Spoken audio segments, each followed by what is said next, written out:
got toys? I do, but our pond is leaking and we gotta figure out where. The liner?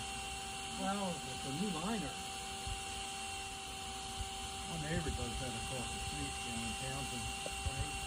Brian, he's in the book. If you look up the cost, whether he can find the liner for it. We had one of the plastic shells. We had that first and then we decided to go with the liner. And we bought the thicker, whatever millimeter it is.